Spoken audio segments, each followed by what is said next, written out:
Les Dunkerquois qui reviennent ne sont pas tout à fait perçus de la même manière que ceux qui arrivent d'ailleurs. Bon, c'est aussi un peu dangereux cette idée parce qu'elle vient charrier aussi les notions de t'es d'ici, t'es pas d'ici. Pour moi, cette question de l'identité fixe, elle est dangereuse, mais parce qu'en fait, ça vient charrier la question des racines. Or, les racines, ça voudrait dire quoi? Ça voudrait dire que celui qui n'a pas ses racines ici ne pourrait pas pousser convenablement ici.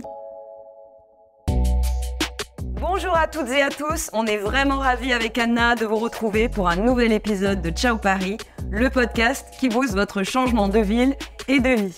Je m'appelle Valérie Bohin, je suis journaliste et j'ai créé le podcast en 2020 pour m'aider à déménager. Depuis, je vis près de Toulouse et je peux vraiment dire merci Ciao Paris. Je suis Anna Naoum, je suis décoratrice et j'ai enfin déménagé au Pays Basque. C'est vraiment grâce aux rencontres étonnantes, émouvantes et utiles qu'on partage avec vous un jeudi sur deux. Vous rêvez de changer de ville, mais ça vous fait peur, et c'est normal. Écoutez les témoignages optimistes et réalistes de celles et ceux qui ont sauté le pas et passé à l'action grâce aux conseils concrets de nos experts. Pour être sûr de recevoir les prochains épisodes, abonnez-vous à Ciao Paris sur votre plateforme d'écoute. Et pour encore plus de ressources et de conseils, inscrivez-vous à notre newsletter ensoleillée. Oui, on sait Valérie. Le lien est dans la description de l'épisode. Mais oui. Tout à fait, Anna. 1, 2, 3. Allez, c'est parti pour le ciao du jour.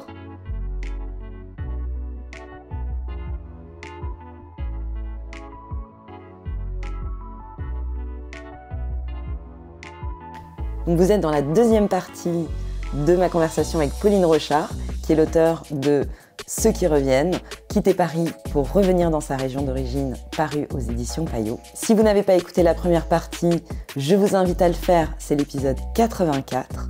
Et si vous l'avez déjà fait, eh bien, je vous laisse. Je vous souhaite une bonne écoute de la suite de notre conversation. Comment ceux qui sont restés accueillent ceux qui reviennent, quoi. Pour moi, c'est vraiment la question. Ce qui, moi, m'intéressait, c'était vraiment la confrontation, en fait. Pas forcément la conflictualité, même s'il peut y en avoir, mais c'est vraiment comment ceux qui sont restés perçoivent le retour de ceux qui reviennent, quoi. Tu parlais de conflictualité. Moi, dans ton livre, il y a une expression qui m'a marquée. Tu parles de lutte des places. Ben oui. Alors, c'est pas de moi, cette expression, c'est de Michel Lusseau, le géographe. Parce que ce que j'ai constaté, au regard des différents témoignages que j'ai recueillis et de mon expérience personnelle aussi, c'est que le déplacement géographique vient te bouleverser à l'échelle intime, mais vient bouleverser aussi le territoire dans lequel tu arrives, donc à l'échelle spatiale et à l'échelle sociale. Parce que quand tu rejoins des territoires à la composition sociale beaucoup plus mixte que ça l'était à Paris, bah oui, ça crée du frottement. Et en fait, la question de la lutte des places, c'est juste pour exprimer ce qui est en train de se jouer dans beaucoup de territoires, notamment sur l'accès au logement. Et évidemment, ceux qui arrivent et ceux qui reviennent font partie de ceux qui arrivent, viennent déstabiliser un peu les équilibres en cours. Et notamment dans les régions qui voient arriver beaucoup de gens, donc en Bretagne, au Pays Basque, enfin voilà, le littoral en gros, enfin les littoraux. Donc oui, on participe à la hausse des loyers, etc. Donc on représente quelque chose pour ceux qui sont restés. On vient déstabiliser quand même. Et puis surtout, ce qui est important pour moi, pour les villes qui voient accueillir qui voient arriver ces nouvelles personnes ou revenir ces anciens habitants, c'est de vraiment veiller à ce que, en fait, on ne reconfigure pas un espace pour plaire en fait à une catégorie de population, donc aux cadres aisés qui ont du blé et qui vont consommer, etc. Moi, je trouve que c'est vraiment l'écueil à éviter parce qu'il y a beaucoup de villes qui sont obsédées par cette question de l'attractivité territoriale. Mais moi, ce que je trouve intéressant, la question intéressante à se poser, c'est plutôt la question de l'hospitalité. Pour moi, c'est comment on accueille, mais aussi dans l'hospitalité, il y a comment on fait rester. C'est-à-dire comment on pense aussi à ceux qui sont là et qui ne vont pas forcément bouger, qui n'ont pas forcément l'intention de bouger et qui eux aussi ont besoin d'emploi, de logement, de services, de médecins, etc. Tu vois, et vraiment, pour moi, la question, c'est comment on fait pour que se rencontrent ces deux types de populations et que les flux bénéficient à tout le monde, quoi. On est vraiment dans ce switch-là, hein. Dans chaque territoire aujourd'hui, il y a des conciergeries, il y a des chargés d'accueil. justement pour accompagner ces mobilités, que ce soit de ceux qui arrivent ou de ceux qui reviennent. Et je trouve que c'est bien, parce qu'effectivement, quand même, on focalise sur le boulot, mais c'est avant tout une histoire de lien social. Et c'est par ce lien social que tu vas trouver du boulot, que tu vas trouver ton médecin, que tu vas rencontrer l'agent IMO sympa qui va te trouver ta baraque, enfin, etc., etc. Oui, bien sûr.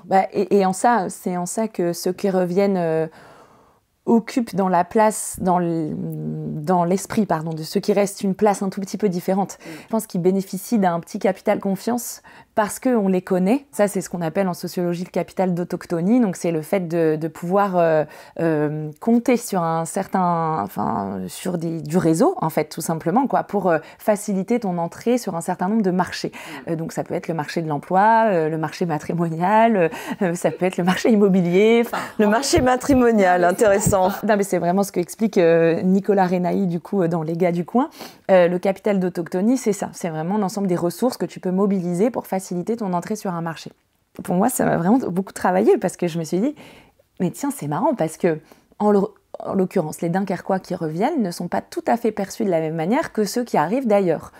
Bon, c'est aussi un peu dangereux cette idée parce qu'elle vient charrier aussi les notions de t'es d'ici, t'es pas d'ici. Enfin, tu vois, et pour moi, cette question de l'identité fixe, elle est dangereuse, mais parce qu'en fait, ça vient charrier la question des racines et la question de l'enracinement. Ouais. Et moi, du coup, c'est un truc qui m'a travaillé pendant l'écriture de ce livre parce que je crois que j'ai jamais été tout à fait à l'aise avec cette idée de racines. Je me suis toujours sentie fière et heureuse de dire que j'étais du Nord-Pas-de-Calais, mais en même temps, je me suis jamais vraiment sentie chauvine. Tu vois, moi, j'aime pas du tout cette idée du chauvinisme parce que, évidemment, c'est plutôt ça révèle justement pas un esprit d'accueil et d'inclusion, etc. Et donc, quand je suis revenue, ça m'a travaillé, ça. Je me suis dit, mais cette histoire des racines, elle est compliquée pour moi, donc allons regarder un peu quelles sont ses origines.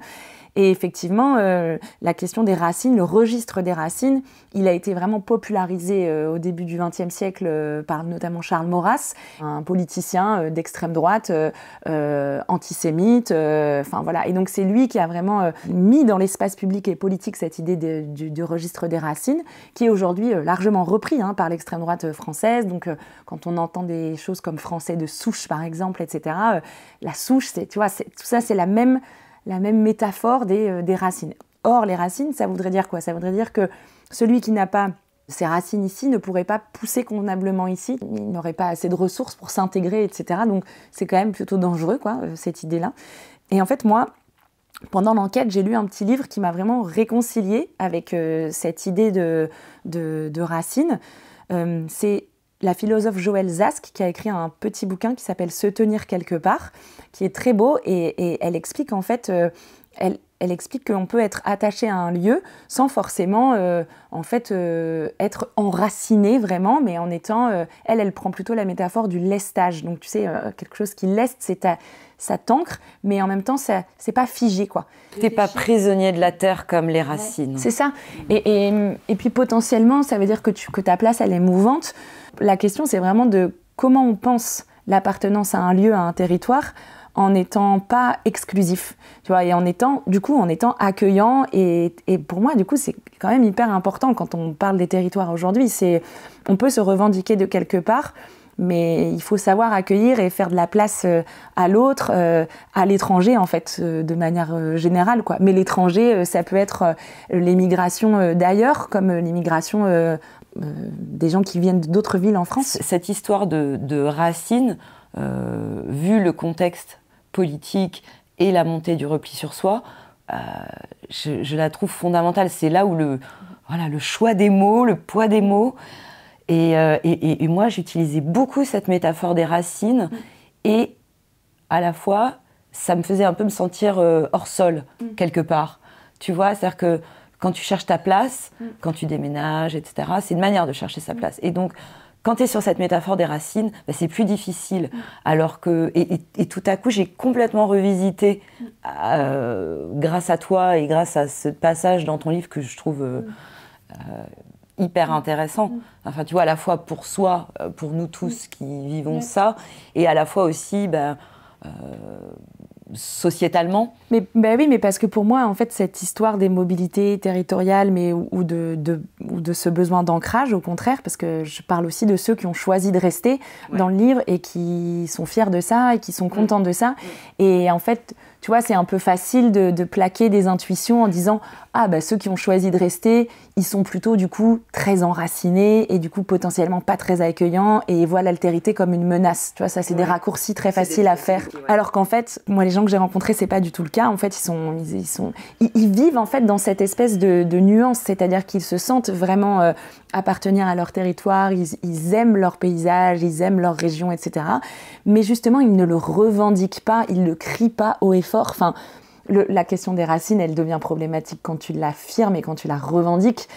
Si tu la vis, que tu l'éprouves, que tu te sens attaché à chez toi, mais que t'es pas en train de le rappeler toutes les 2 minutes, ça me semble déjà un peu moins dangereux. Parce que si tu le revendiques, c'est que tu te sens menacé. Alors que si tu le vis, tu es plus dans l'envie de le partager peut-être. Exactement. Et la nuance, elle est importante. Et pour le coup, il faut qu'on parle politique parce que c'est une question politique. On en parle quand même du RN et de l'extrême droite. Tu vois, j'en parle dans mon livre parce que j'ai plutôt interrogé des gens qui sont revenus dans des territoires où la percée du Front National ne date pas des législatives de 2024. Le fait de justement ne pas se pencher sur l'attachement au lieu des gens, enfin le sentiment d'appartenance qu'ont les gens, etc., on laisse toute la place à l'extrême droite parce que c'est eux qui vont le faire. Et du coup, c'est là que ça devient dangereux. Alors que si tu arrives à trouver une bonne manière d'en parler, enfin, c'est pas une bonne manière parce que c'est un peu... Non, mais une manière d'en parler qui laisse la place à l'ouverture. C'est ça. Parce que, par exemple, les revendications nationalistes ou le fait de vouloir partager et de cultiver un folklore local, que ça soit des traditions, je sais pas, moi, à Dunkerque, le carnaval a une place immense et c'est un folklore local, mais au Pays Basque, c'est autre chose, en Corse, c'est encore autre chose, en Bretagne, c'est autre chose. Mais pour moi, c'est important de faire vivre cette histoire-là, ce patrimoine-là, la question des langues régionales. Enfin, tu vois, c'est des questions de territoire qui sont importantes. Sauf que aujourd'hui, j'ai l'impression, enfin, pendant des années, on n'a pas voulu trop les regarder parce que comme si on avait un peu honte de ça, comme si c'était ouais, bon, allez, ça pue un peu les chauvins. Du coup, on a laissé un peu la place pour moi à l'extrême droite. C'est eux qui ont récupéré ça en se disant « Ah, on se préoccupe pas de ça. Attendez, nous, on va être fiers d'eux. » Tu vois, ce truc de fierté. Et c'est en ça que je dis que quand on a besoin de revendiquer, c'est qu'il y a déjà un problème. Alors que si on est dans la transmission et dans juste le partage et le faire vivre, c'est très bien, tu vois. Pour moi, c'est chouette aussi de parler de ça et de dire « Mais en fait, les territoires, ils ont aussi des histoires. Les gens ont des histoires à raconter. » C'est important de cultiver ça et cette transmission-là. Et je trouve qu'il y a un équilibre à trouver sur cette histoire de l'appartenance. Et donc Joëlle Zask, elle a cette très belle formule. Elle dit avoir les pieds sur terre tout en ayant le pied léger. Et voilà, moi, je me suis vraiment reconnue dans cette formulation. Je me suis dit, je crois que c'est ce que je cherche, quoi. Trouver l'équilibre et la nuance entre... je me sens appartenir à un territoire, mais j'ai pas envie d'être dans l'exclusion ou la revendication quelconque.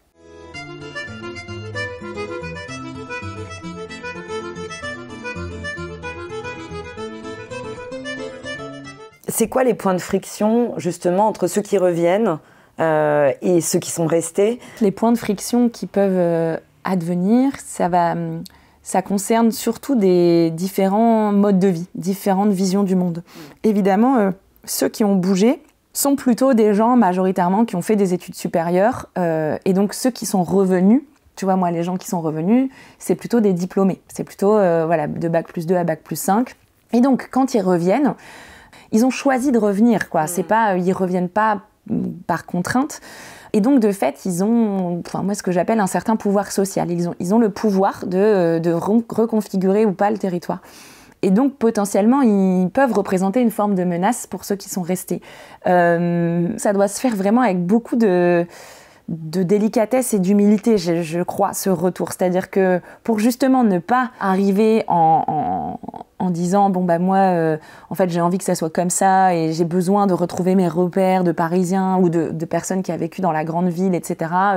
J'aimerais qu'il y ait ça, tel type de commerce, tel type d'endroit culturel, etc.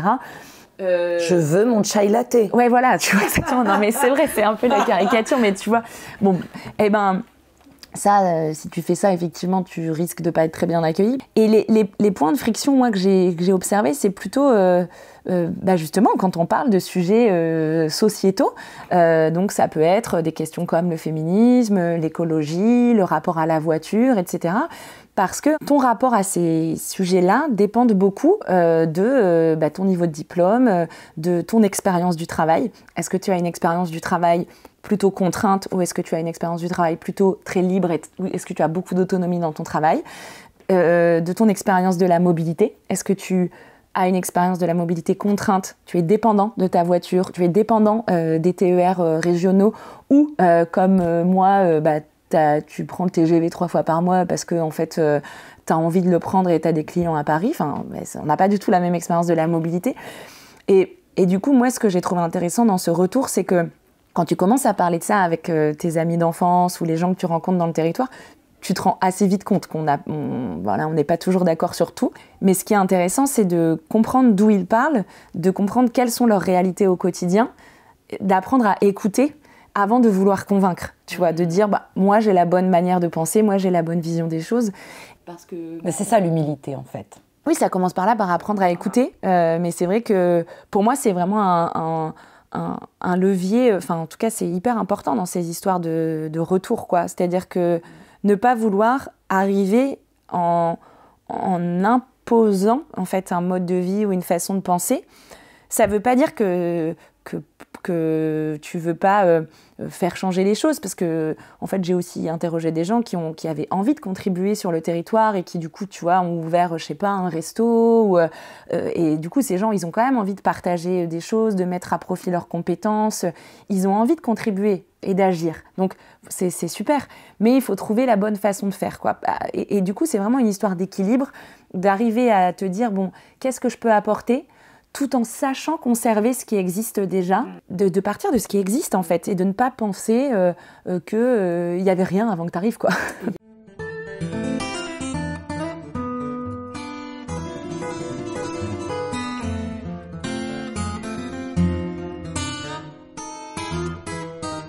Et il y a une autre dimension aussi, je trouve, qu'il y a à prendre en compte, c'est une dimension plus psychologique, mais au niveau territorial, c'est le niveau d'estime de soi local. Tu vois, Stéphanie, dans l'épisode, Stéphanie, elle est rentrée à Bastia, et elle en parle très bien, et elle dit qu'elle avait vraiment envie de rentrer et de compter chez elle en Corse, donc elle est partie à Paris pour vraiment apprendre, emmagasiner de la connaissance, de la compétence, etc. Et au moment où elle a voulu rentrer, on lui disait « Ah non, c'est trop pour nous ». Et elle a eu beaucoup de mal à trouver un boulot. Si tu veux, ils pensaient qu'elle était surqualifiée, merci, pour eux. Et alors que les jobs auxquels elle prétendait, c'était des jobs qui collaient à ses compétences. Ça parle encore des représentations, tu vois, et ça parle encore de ce que raconte Paris, et de ce que raconte une expérience parisienne sur un CV notamment. J'avais jamais entendu cette expression d'estime de soi locale, c'est intéressant. Ça voudrait dire que, du coup, les petites villes sont par nature et par essence moins bien. Bon, c'est un vrai problème de penser ça. Et en même temps, à l'inverse, il y a aussi des stéréotypes plutôt négatifs qui seraient de dire du coup, le Parisien ou la Parisienne de retour va vouloir nous imposer sa façon de faire, va vouloir tout bousculer, ça va être trop de changements, donc en fait on le prend pas ou on veut pas travailler avec elle ou avec lui parce que bon, ce qui parfois n'est pas tout à fait faux, hein, parce qu'il y a effectivement des gens qui ont tendance à arriver et à expliquer la vie aux autres, mais ce que je veux dire, c'est que c'est vraiment encore une fois une histoire de représentation et de la symbolique de Paris, quoi. Comme tu disais, comme on disait tout à l'heure, Paris, c'est au-dessus, c'est en haut. Enfin, il y a toujours un truc de supériorité versus la province. On n'en sort pas de ce truc-là. Mais je pense que ça change un petit peu quand même. On est quand même... Et c'est en ça que je trouve qu'on vit une époque intéressante. Tu vois, on en parlait avant d'enregistrer le podcast. Là, il y a une espèce de mode aussi aujourd'hui dans les médias, dans le cinéma, dans la pop culture, etc.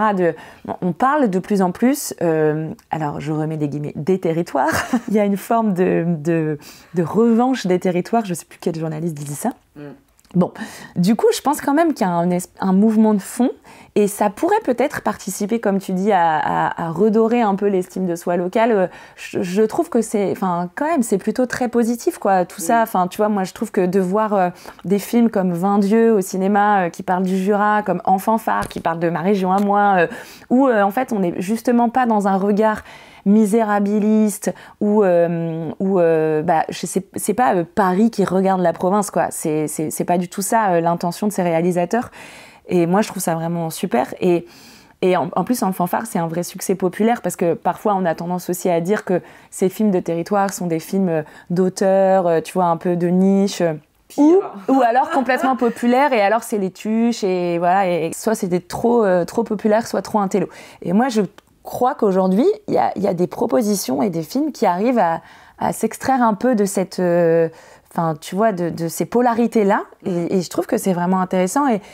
Et je crois que ça participe vraiment à effectivement... c'est pas à redorer l'image, mais juste à dire, mais en fait, arrêtons de se percevoir en fonction de Paris. Ouais. C'est surtout ça le truc, on n'est pas toujours obligé de se comparer à, ou tu vois, on a des spécificités locales, on a une histoire, on a un patrimoine, on a des modes de vie, on a des façons de faire, on a des agricultures, on a de la richesse en local. Ok, on regarde ce que c'est et on l'alimente, on la cultive, mais on n'est pas toujours obligé de se comparer à Paris, à la capitale ou aux métropoles d'à côté, quoi. Mais c'est ça, hein, le marketing territorial. Hein. C'est inventer des nouveaux récits locaux. Mais je trouve que c'est bien aussi qu'il y ait une forme d'intelligentsia aussi qui se réveille là-dessus et qui révèle aussi son engagement, ses convictions. Et ton bouquin en fait partie, mais il y a aussi Valérie Joussaume qui a écrit Plouc Pride, que j'adore. Il y a aussi récemment... Meilleur titre d'ailleurs. Oui, carrément. Il y a aussi Loin de Paris. Alors c'est dans un autre style, mais c'est aussi un bouquin collectif qui est sorti aux éditions de l'Aube.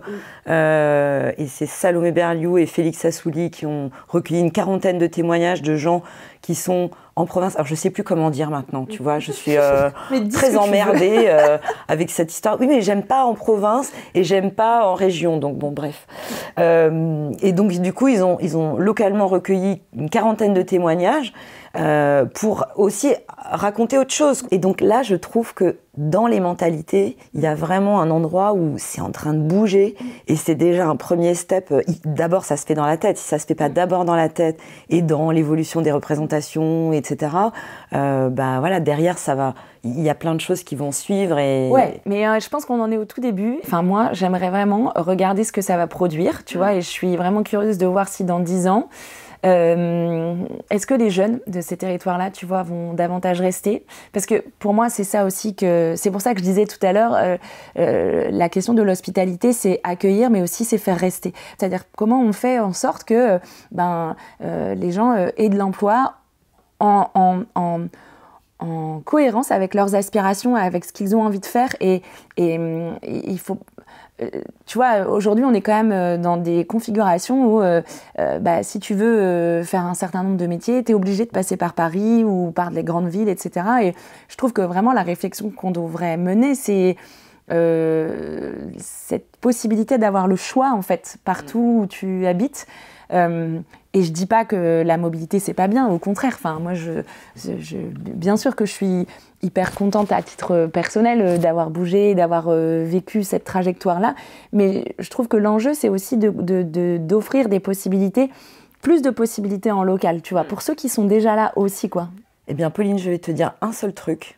On s'était dit rendez-vous. Voilà, exactement. Tu vois, il faut. C'est bien. Un deuxième bon sujet. Non, mais je trouve que c'est intéressant de. Tu veux dire Patrick Bruel? Patrick Bruel. Voilà, si tu savais mon histoire avec Patrick Bruel, je pourrais. Non, mais cette histoire de voir à long terme, dans la question des trajectoires résidentielles, elle est importante. Parce que parfois, on monte en mayonnaise, ou je sais, en mayonnaise, des choses, et on fait des épiphénomènes, des trucs, des mouvements de société, alors que, voilà, c'est tout petit. Donc, ça m'intéressera, moi, de voir, voilà, cette hype de la Provence et des territoires. Qu'est-ce qu'elle va produire à long terme? Ouais, j'espère que, voilà, que c'est un terreau fertile.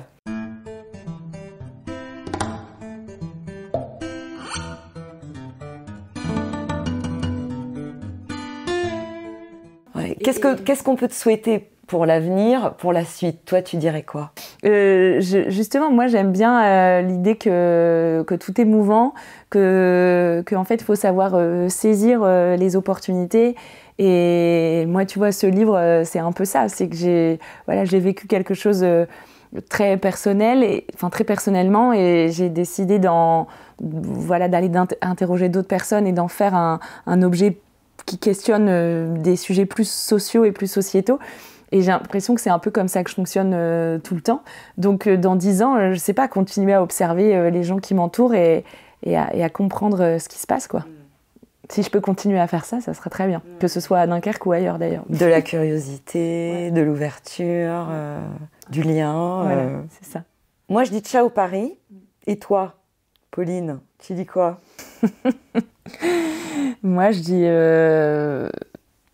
de temps en temps Paris quand même.